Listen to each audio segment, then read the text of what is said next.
Hello. I have had three conversations slash interactions recently that made me think about the term or the idea of being jaded. And it made me self reflect as to whether, one, am I jaded?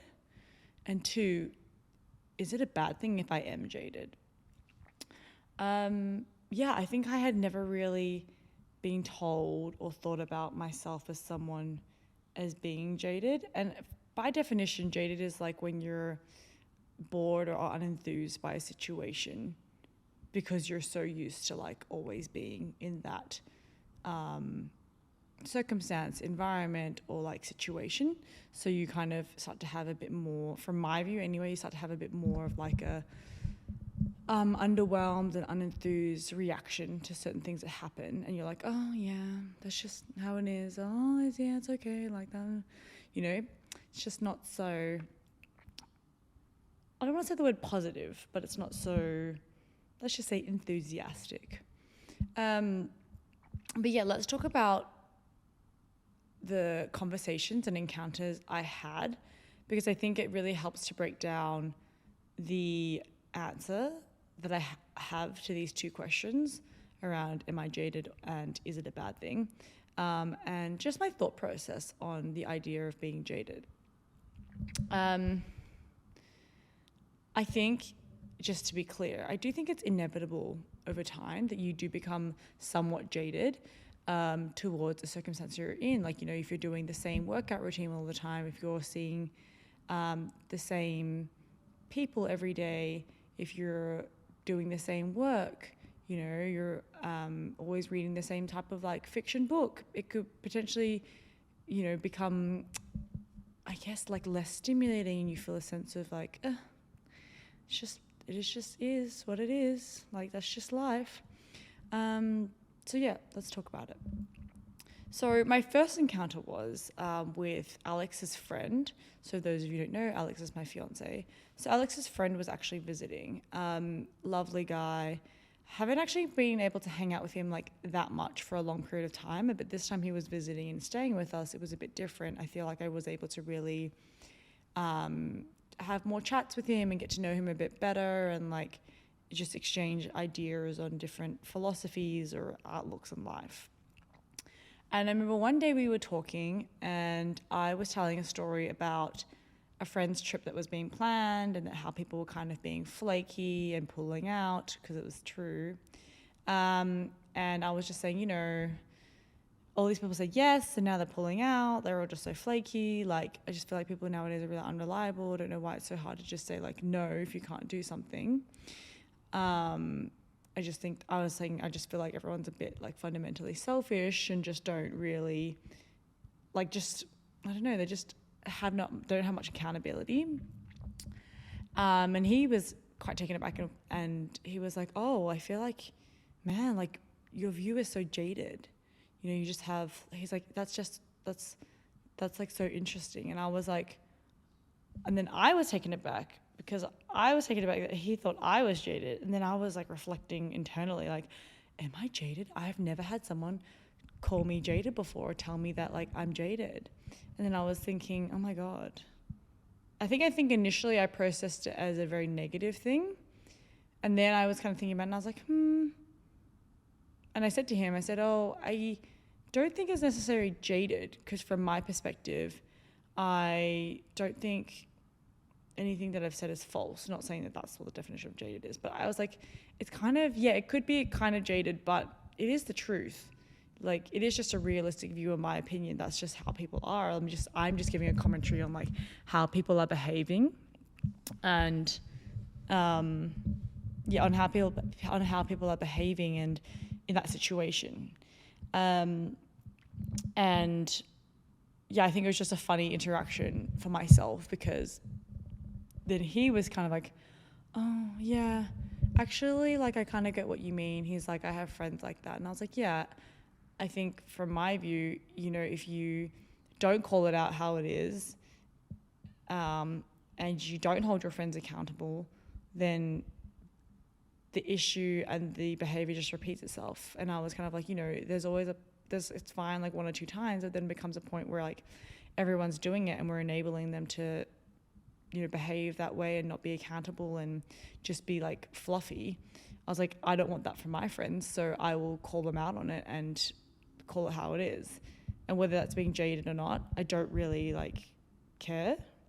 And so I think it was a very interesting interaction. And it was the first time I've ever been called jaded. And I felt like, oh my God, am I getting to that phase of my life where I am a jaded auntie, I've already started eating desserts and saying, oh, I love it, it's not too sweet. So this is just the next step. Is this who I've become? Anyway, but then it made me reflect on the term of being jaded. And I was like, you know what? That's not necessarily a negative thing. I think if you have a good level of self-awareness, I think understanding that you are being jaded in a certain situation is fine. For me, I think I'm perfectly fine being jaded in this situation because I do think that I'm speaking my truth of how I view the situation. And I don't think that my view is necessarily negative. I think it's just an honest perspective of what's happening. And I think that my jadedness in this situation is just calling out those who are not showing up in the right way. Because I think from maybe my friend's point of view, he views it as feeling negative about your friends. But I think they're two different things. I don't think when I have that feeling about someone, I feel negative about them. I'm just saying hey, this is becoming a behavior that you're repeating. I'm not okay with it. I feel like you should think about whether this is who you are as a friend and as a person to somebody else. So yeah, I don't know. Maybe you guys tell me your thoughts. Maybe I am being jaded. I don't know. Maybe I'm just tricking myself into believing that I'm not jaded when I'm actually being jaded. I do think I am being jaded to a certain level, but I do think that in this situation, it's warranted and it's realistic. So yes, I totally see how from another's perspective, it could seem negative, but I think in this situation, I'm going to give myself a warrant of it's okay. Because I think in this situation, I prioritize holding people accountable for being crappy versus me being jaded. Okay, second interaction and encounter was I was in Ho Chi Minh about a month or so ago, and I was traveling around and we were using Grab Bike a lot or Gojek Bike because it was just a lot faster. And I don't know, whenever we're in Southeast Asia, I feel like anytime there's a Grab Bike option, we just take the option. If you haven't done it, try it out. It's really fun. Wear the helmet and just cruise along, you have that bike experience. And I'll tell you why, guys. I'll tell you why. So I had a whole kerfuffle leading up to that moment. I was getting really frustrated because there was all this traffic because it was the eve of eve of Reunification Day. And I didn't know that there was going to be a celebration in the city. Should have really known that, but anyway. And I was trying to get a Grab on this corner, which I had walked to that was opened up. But somehow I, being silly, had accidentally set the location 900 meters down the road at the same cafe. But that was in the heart of the traffic. So anyway, I had to run to go and get the Grab. Could see it tracking along. I was chasing after it, trying to get into the same position as the Grab so they didn't have to wait so long. Anyway, so I get into this this square area, a plaza. I think in Italy they would call it a plaza. And there were so many people, so many Grabs, bikes, cars, everything. And I was like, oh my God, mayhem. Anyway, I found my driver and got on the back of the bike. And I was just feel like I was generally feeling a level of flusteredness. I wouldn't say I was stressed because I had found the Grab driver by then. But I was just feeling you're so silly, Neya. Why did you put the wrong location? And I was kind of, just getting in my head about it a little bit. But then I hopped in the Grab and the guy was so nice. And we started off on our journey, and initially we hit this one crossroad and you just couldn't get through because it was just literally no gaps. People were like on the pedestrian crossings. There was buses. It was just mayhem. So we ended up turning back the other way and coming around and doing like a longer route. And then we ended up on like the city. If you've ever been to Ho Chi Minh, there's like the city hall side, and you look down and across like the, they call it like a mall in the Washington DC. Anyway, it was like similar to that. It's like the mall where it's it's the center of Ho Chi Minh. Anyway, we were there, and then we started hearing fireworks, and we were like, oh my God, it's so exciting. Like, I didn't know that it was going to be fireworks, and now it made sense to me, why everybody was rushing to get into a certain spot. And so my Grab driver was so cute, and he like stopped, and we like started watching the fireworks, and then the police kind of like came along and pushed us along because we weren't allowed to stop there. So we kept going along, and then we just, my Grab driver was so cute. We got like kind of closer to where I was going, and then he pulled up and he saw this location where you could watch the fireworks, and it was just so sweet. We just like stopped and sat there for like a solid 5-10 minutes just watching the fireworks. And I absolutely loved this experience because I felt like my Grab driver really taught me something in that moment, which was like to remember to enjoy those like little moments in life. You know what I mean? Just like slow down, take a deep breath. Where are you rushing to? You're on holiday, girl. Like, just slow down and watch the show. And first of all, I think I also really love like riding on the back of a Grab bike. I always have. And I think it's because it offers me like a different perspective than what I usually get if you're sitting in a car or you're walking around. I mean, I love walking, but I think a Grab bike experience, I don't know, it's just like in terms of transiting and commuting, it's just a very nice open air experience. So I could totally understand why people love motorbiking around. But I think in that moment, being able to take a Grab bike and do something different to what I usually do, something out of my normal routine or like comfort zone, allowed me to have a very pleasant experience. And I loved my Grab driver's approach and just general zenness, you know what I mean? Like, he was just like, yeah, I could be worrying about finishing this ride and going on and getting my next ride, and the fact that, I'm like, essentially he's charged a flat rate for this journey, but he's spending more time on it. But he just didn't even seem to really bother about it and was just like, you know what? Nope, we're just going to stop and enjoy the fireworks. And it was just I felt a very like fulfilled, warm feeling inside of me, and I just really enjoyed it. And I took a selfie with my Grab driver. This is the selfie we took because I was like, you're just so sweet, and I want to remember this moment because it was really refreshing and a very poignant moment, where you just feel like you're living, and it was just wonderful. So thank you to my Grab bike driver. I don't think you'll ever listen to this because you probably won't be able to understand what I'm saying, but I really appreciate what you taught me in that moment. And you, my man, you were not jaded. You were like the resistance to jadedness, breaking his norm and just doing something different to along his everyday routine and everyday job. He still is able to really recognize those moments in life where you just take a moment and it's fine. Enjoy the sun setting, enjoy the fireworks doing its thing. Love that. Okay, and then the last interaction I had was a conversation with my sister.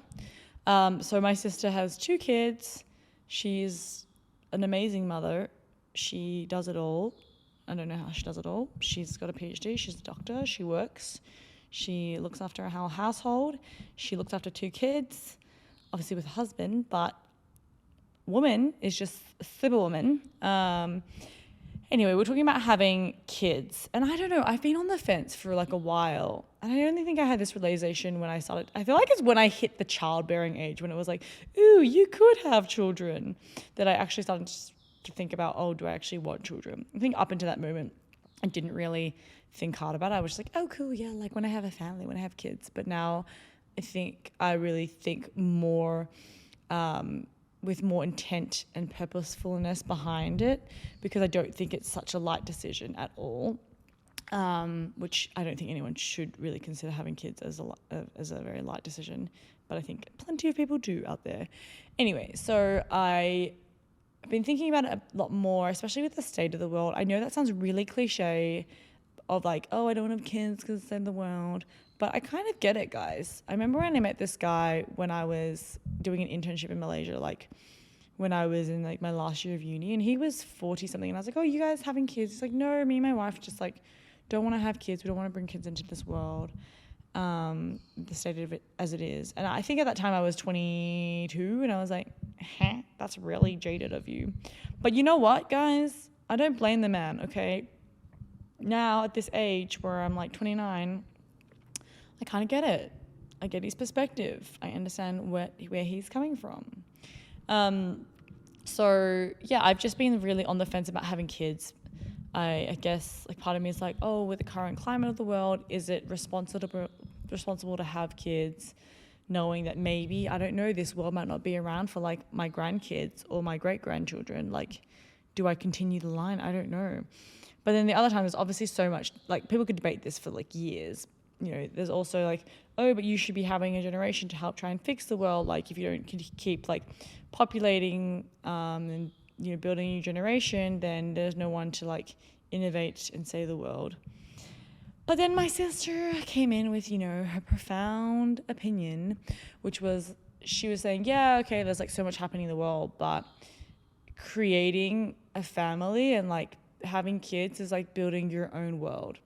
And she was like, you know, I think sometimes you think so big picture about, oh, the whole entire world, but sometimes, you know, you have to be a bit selfish and think about, what do I want from this world as an individual? And I think for her, she was saying like building a family is like creating her own little world, you know, like she has her own little world that she exists in. And I think that's actually so true. And she was saying that, you know, having kids has been so enlightening and has given her so much because she gets to see a new perspective on the world. She gets to see, you know, her kids learn about sticks or trees or, you know, Play-Doh or just like normal mundane things that we would see. They get excited about it, you know, they see a shadow, they see the sun, they think it's like so interesting and cool, and we see it every day and we are jaded, right? Because we see it every day. We definitely as humans devalue how wonderful certain things are, and we really don't recognize the importance of all of these beautiful natural things that just operate and function around us without any explanation. So I think that really hit home. And after that, I feel like I was even more perceptive of my nieces and just watching them learn about the world, seeing their opinion, like seeing how they behave in certain situations, like when you ask them a question and what they come up with. It is really fascinating. I really think it's funny, and my nieces have definitely opened me up more to the idea of having children, because I know this sounds really weird, but I feel like when you have nieces or like children around you that are like your blood and you're really connected to them on a different level, you feel very differently about children. I feel like when it's just like the run of the mill, like somebody's random child in a cafe, it's just like, yeah. But then when you have a connection with this child, because she's my niece, I'm like, wow, I just care for you a lot. And maybe that's just, I think that's probably also just natural, like human connection. And also I feel like a connected and love towards my friends and my family. So it makes sense. But anyway, I do think that this conversation with my sister really helped me kind of even snap out of my own jadedness and see things from a different perspective around, you know, having kids, for example, and how that could be a really different experience based on the perspective you take. And then just, I think, watching kids and like seeing kids evolve and like their perspectives and how they learn is a great way to feel like you're breaking the jadedness. They are literally anti-jadedness because they don't really even understand that something is their normal day-to-day. Do you see a child wake up and just do the same routine every day? no, not for a long time, guys. I think my niece just wakes up and she's like, yeah, I'm going to eat snacks. This snack today, that snack today. And she's going to, play with all the toys she wants to play with in no order, in no routine way. Anyway, so those are my 3 experiences, conversations, encounters that have recently made me think a lot about this idea of being jaded. And it really started with Alex's friend. So thanks, Alex's friend, who I won't name in this podcast, for, calling me out, having that conversation with me, because I think it was really interesting and it was a good opportunity to be introspective. So it leads me to the last part of this pod, which is, how can we be less jaded, or how can we embrace the jadedness and allow it to exist in our lives, but be aware enough to, live with jadedness in our lives without letting it overtake our lives. So I think, I don't think I really said that very well, sorry, but I think 4 things. 1, I think exposing yourself to new environments is really valuable. I think, I don't know, I swear I harp on about this all the time, but I do think just exposing yourself to new environments, different people, different situations really offers you so many perspectives. It's really refreshing. And I think that's a great way to break that jadedness if you feel like you're just doing this like run-of-the-mill, like hamster rat in a wheel. Hamster in a wheel? Oh my God, why am I blanking out? Anyway, I'm going to go for hamster. Hamster in a hamster ball. Anyway, if you feel like you're kind of just this hamster or rat, then a great way to do it is just do something different in your routine to give you a different perspective. I don't know, talk to someone new, try. I think second to that is being conscious of what we tell ourselves. Once again, going back to one of my favorite quotes that I had in my other podcast, which is, the words we speak become the house we live in. So true.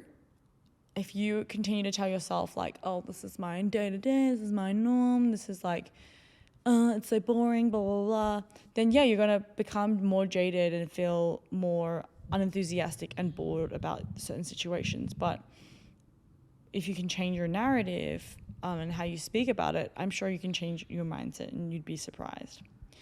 I think which tagged onto that, the third one, is being really self-aware of your state of mind, doing check-ins with yourself of like, oh, how am I feeling about this? Have I been like kind of, running on this continuous narrative a bit too much of, oh, that's boring, or I don't want to do that because it's like not very exciting, or blah, blah, blah, blah, I don't want to do this, don't want to do that, because you're feeling jaded. Do you need to think about, be more conscious of your state of mind, and then just make a change, guys? And then my last one, I think that I really learned from my Grab driver, was to just slow down. I think taking a step back and really slowing down, just enjoying life, enjoying moments is so important. You never know what you could experience or the perspective you can gain.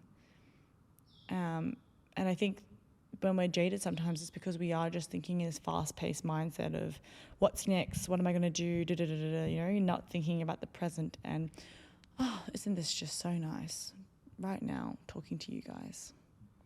Anyway, that's the end of the pod. Hope you enjoyed it. Bye.